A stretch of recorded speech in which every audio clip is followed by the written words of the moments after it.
Around a year or so ago, a friend of mine asked me for help with setting up his new game store. He had been running a small magic store out of his apartment for a while now, and finally felt ready to have opening hours that don't require his roommates to peace out for the day. And so we got to work, clearing out, cleaning and painting his new space.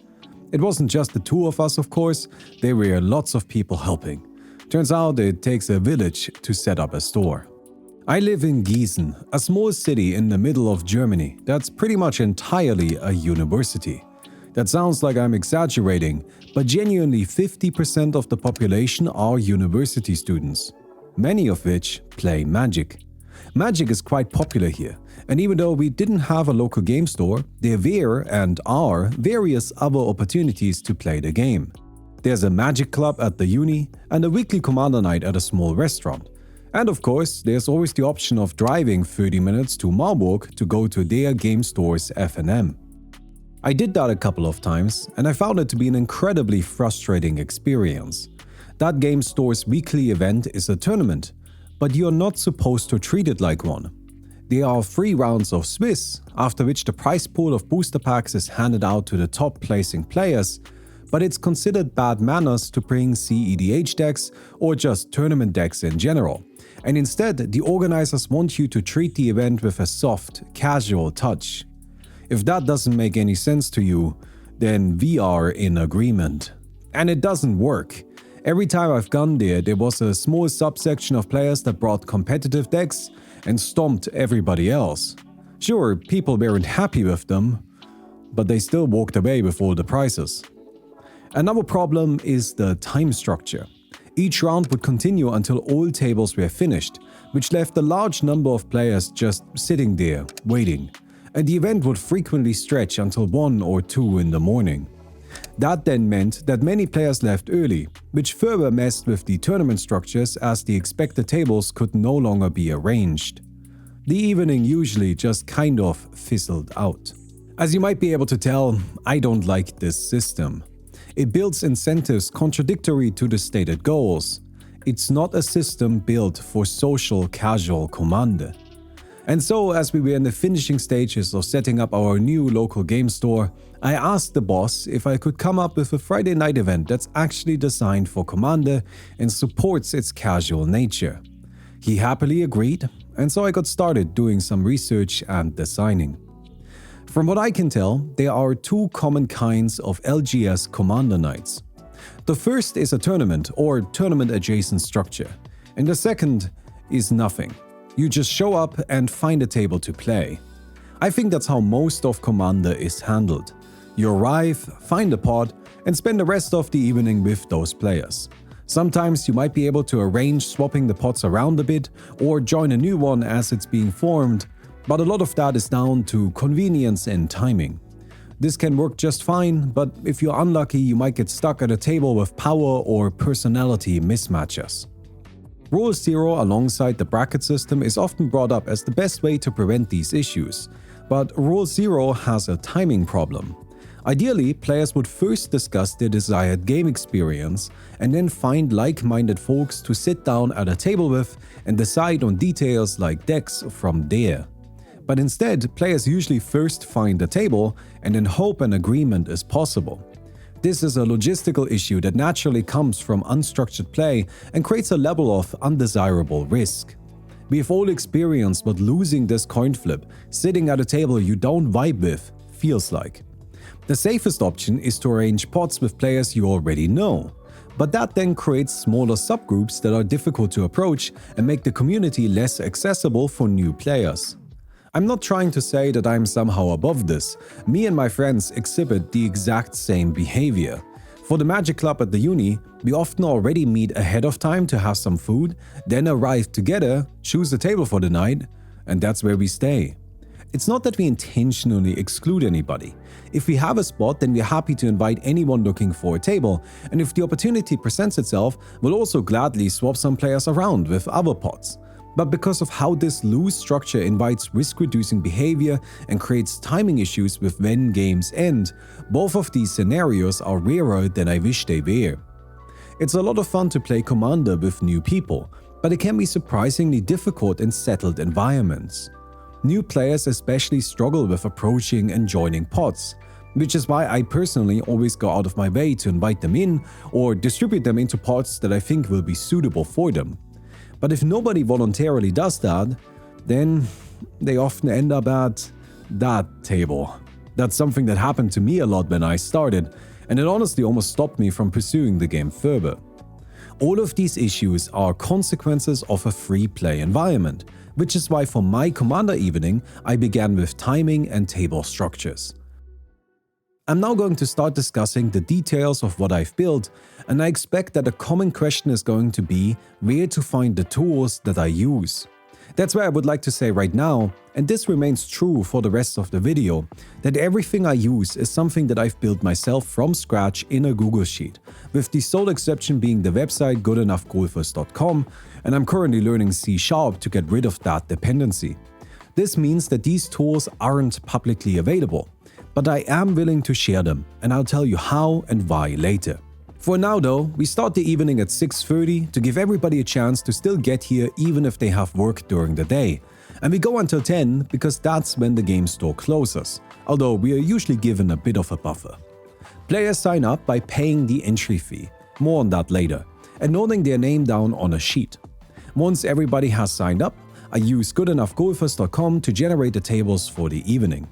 Good Enough Golfers lets me generate approximate solutions of the social golfer problem, the goal of which is to matchmake players across multiple rounds in such a way that they don't play against the same opponents multiple times. I use this to generate 2 rounds of pods, each of which runs for approximately 90 to 100 minutes, depending on how on time we get to start. I then gather everybody up and announce who is playing at which table, and I do that again after the first round has finished. I'm quite strict on the timing of the rounds. I always clearly tell everybody how much time they have for the first and second match, and I inform them when that time is about to run out. Limiting match length like this may seem like it would lead to issues with players not being able to finish their games on time, but surprisingly, no. Since the cutoff point is known ahead of time, players adjust their gameplay behavior to fit into those limitations. The vast majority of matches finish on time, and those that don't are often the type of games where players are happy to be given a clean exit point. Simply said, 90 minutes is enough for a Commander game, and it's not unusual for pods that finished early to play a second one within that time frame. This small bit of structure lets me put people into pods with new people for every round, which solves many of the issues that the open access approach creates. But it still has problems with power and desired game experience mismatches. To alleviate those, I created a bracket-based matchmaking system. When players sign up for the evening, they can sign up for any variation of brackets 2, 3, and 4. It's fine, good even, if they choose multiple. I only offer brackets 2, 3, and 4 because for a matchmaking system to be robust, it needs to have as few queues as possible. And since bracket 1 doesn't exist and bracket 5 is basically a different game, they are natural exclusions. For larger game stores, this system can be expanded to include those brackets, but for us, with a capacity of around 40 players, it made sense to limit it. I then use this information to run a matchmaking system based on Good Enough Golfers, which creates the aforementioned varied pots, but it now also pairs players into their desired brackets.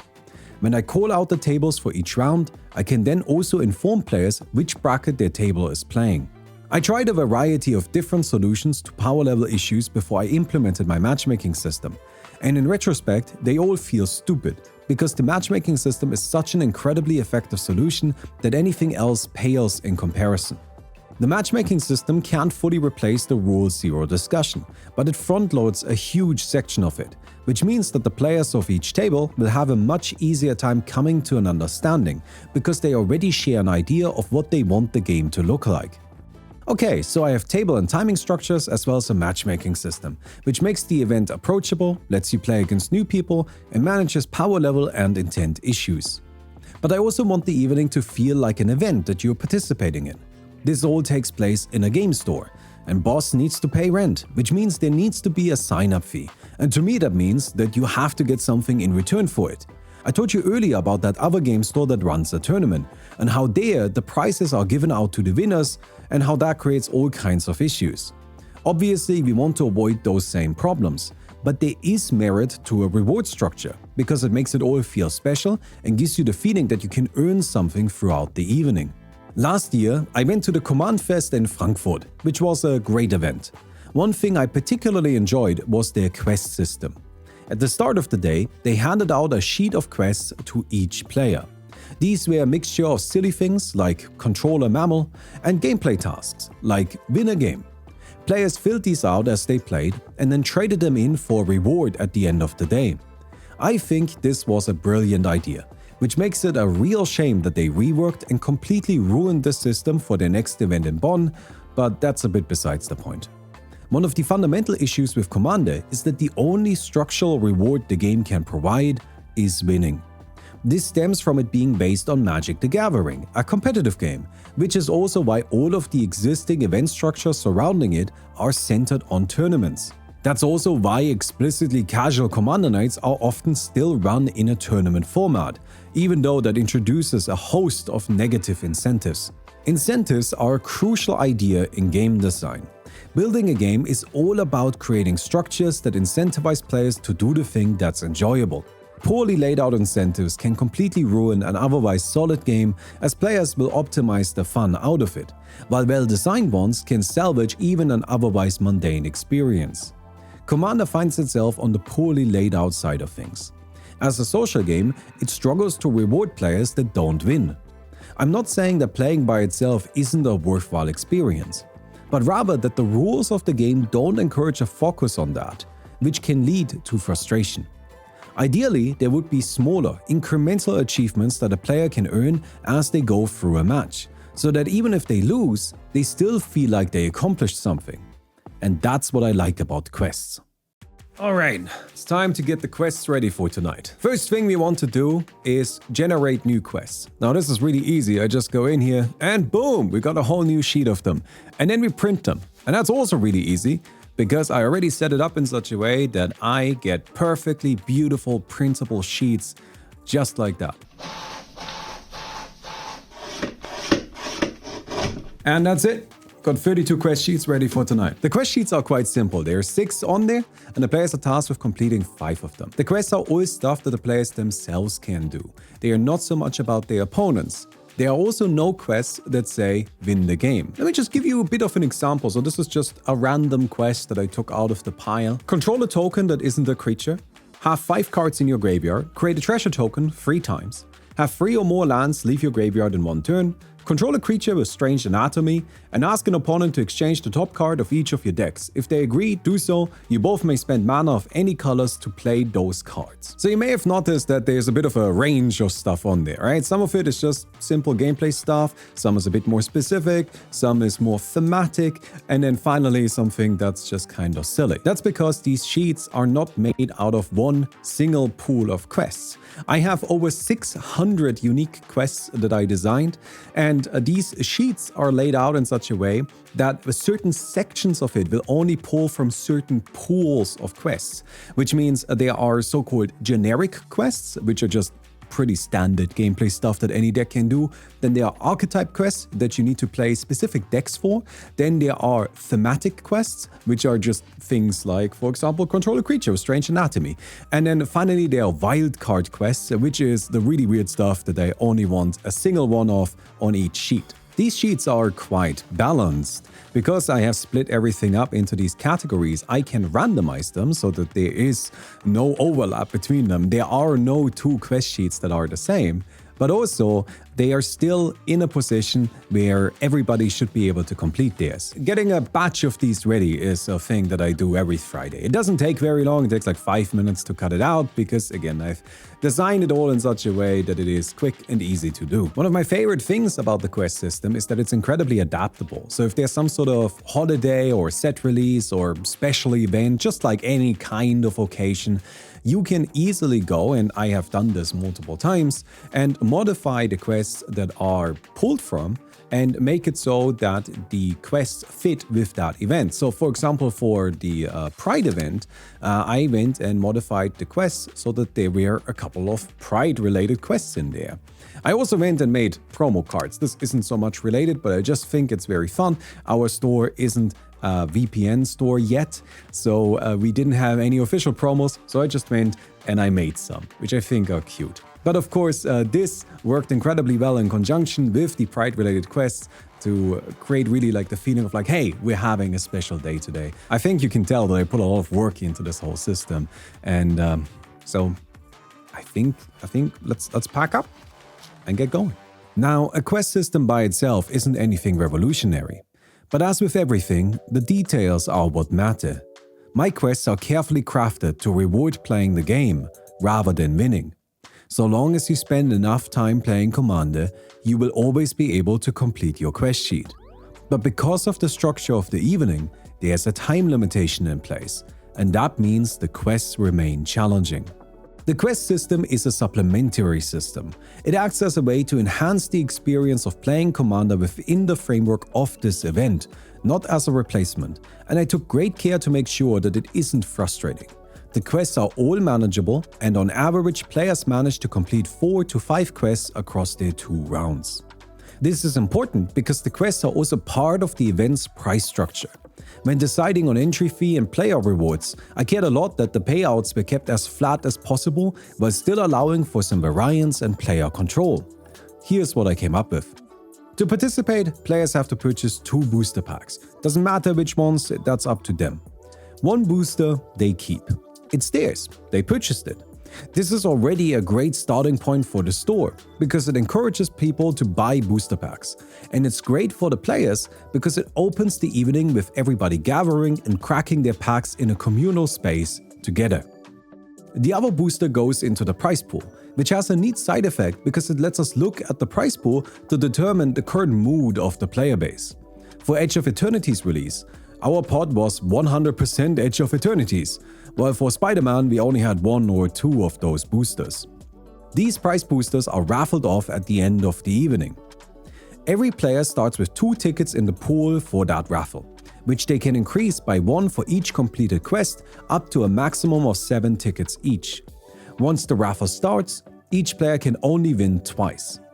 This means that the complete range of prizes is from 1 to 3 booster packs, with everybody always getting 1 because they purchased it. That's the pack they get at the beginning. And players can incrementally increase their odds of winning by completing quests, but everybody always has a chance to win, even if they didn't complete all of them. It's a flat structure that players can influence, but not majorly. So it provides an incentive, but not a strong enough one to dominate the experience. The raffle also serves another important purpose. It closes the night in a communal way. Everybody gets together to see who won, which gives me an opportunity to briefly talk to everybody in the room, which is very helpful for when we need to make announcements. Then the prizes are handed out, and everybody opens up their booster packs together, which is an easy way to build interpersonal connections. And then I kick them out of the store and we're done for the night. That's the system. Clearly structured and timed tables, a matchmaking implementation for brackets, quests to offer player success moments that aren't dependent on winning, and a raffle to close out the evening with a nice ritualistic send-off and goodbye. Let me take you through this step by step using last night's event as an example. I arrive usually at around 6 PM, maybe a bit later. This event requires 1 person to host it. And well, that's me, but I don't really need to be there right away, because the store owner usually sets up the sign-up laptop a couple hours ahead of time so players can show up whenever they want to, quickly sign up, and then come back later. Once we close sign-ups, we run the matchmaking and print it, and then I gather everybody up and give them the introduction for the evening. I tell them that we are playing a casual, relaxed Commander night, that the goal is to have fun together, that we're doing rounds of tables, and I explain how the quests work. Something I always stress is that the quests are meant to be doable. If a player ends up with a quest sheet that they can't complete any parts of, then I encourage them to tell me so I can give them a new one. Then I tell everybody their pots for the first round, and they begin shuffling towards their tables. As this is going on, I start going around and put down 5 quest sheets at each table. The players then trade these around a bit, and hopefully everybody finds one they are happy with.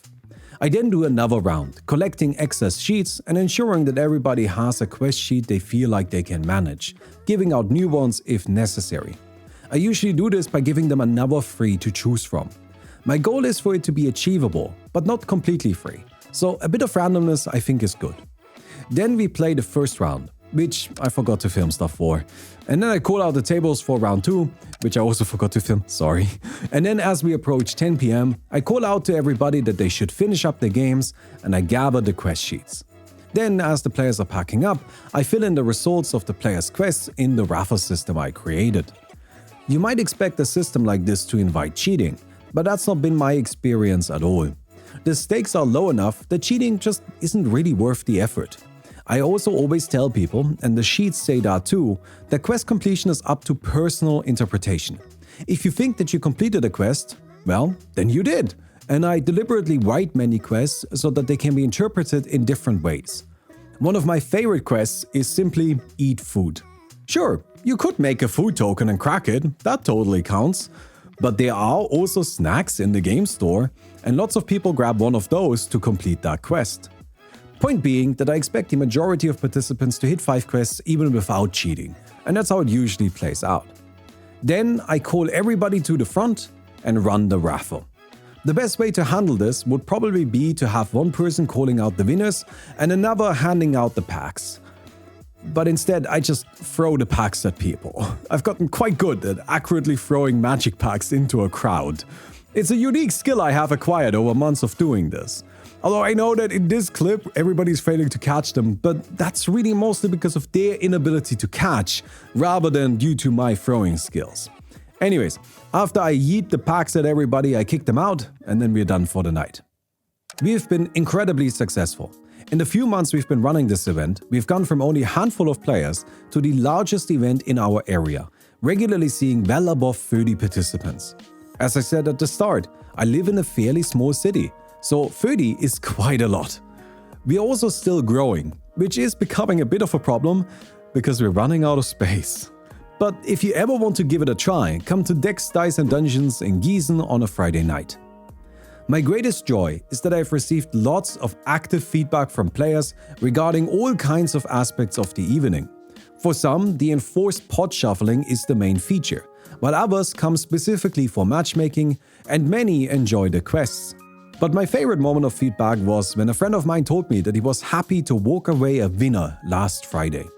I asked him if he did well in his games, and he said no, he lost them horribly, but he completed the quests and then won a booster in the raffle. And to him, that was enough of a victory to consider the whole evening a positive experience. That's perfect. That's exactly what I want. Commander, weirdly, has barely any events properly designed for it. So I went and made one. And it's fun. It's also good for the store because it's short and snappy, incentivizes players to buy boosters, and since they're already buying 2, why not get a 3rd or a 4th as a treat? And it feels like a proper unique event experience that is different from just another free-play Commander night. And now I'm looking to expand. A little while ago, a game store from Indonesia reached out to me as I had talked about the quest system on my stream, and they inquired about it, wanting to try something similar. So I prepared a copy of my system for them to give it a try, and they ended up having a great time with it and want to use it again. But they also want to change a few things around regarding the reward structure, because it turns out that buying 2 booster packs is expensive in Indonesia, and they'd rather give away some of the promos they have. As I already said, in our game store we don't get promos, so that's not something I currently consider in my system. I'm trying to make this as complete as I possibly can. This has been my big game design project over the past year, and I'm very passionate about it. But I've reached a point where to continue improving it, I need more information, like that thing about the game store from Indonesia, which is why I made this video. If you're part of a game store or a different Magic community that is interested in giving this a try, then I'm willing to share everything I've built with you, as well as do some accommodations for your specific needs in exchange for telling me how it works out for you. That's it. I give you a spreadsheet, you give me feedback. Long term, my plan is to turn the system into an app that I want to make available for a small fee to game stores and for free to everybody else. However, I need to learn programming first, which is something I'm currently in the process of, but it's going to take me a while. So I want to use that time as best as I can. If you're part of a game store or another community that wants to try out the system, please reach out to baumiforhire@gmail.com. baumiforhire@gmail.com. You can also find that in the description. I would be delighted if you gave it a chance. I have one more thing I want to discuss, and this is very specific and only touches on the F&M thing a little bit. But I'm out of other ideas and we are already here talking about something similar. I have been trying to contact JK Entertainment. JK Entertainment runs the Command Fest in Germany. I really like the Command Fest, but I think it's a real shame that despite being the Command Fest, which is supposed to be about Commander, they offer basically no events designed for Commander. In Bonn, they mostly had Draft, which is cool, but it's not Commander, and Precon battles, which are Commander, but don't play towards the strengths of the format as they don't allow for personality expression or creativity. We could do so much better than that. We could use a variation of my quest system to make much more personalized and unique quests available to the attendees. We could set up a CEDH ladder tournament area that allows competitive players to constantly be grinding. We could provide a bracket-based matchmaking system to the tables, and we could run an event specifically centered around the fabled Bracket 1 decks. These are just a few ideas. I can easily cook up more. And this will of course all be structured with price buy-ins, so that players are constantly encouraged to buy more event vouchers to participate in all the things we are offering. We could turn the Command Fest from an occasion where you go to play Commander into a unique Commander-centered experience. And I can help you by coming up with these events, as well as building the systems to run them, and by handling the on-location organization. I've been trying to pitch what I just said to JK, but I can't reach them. I have no idea how to contact the people over there that handle these issues.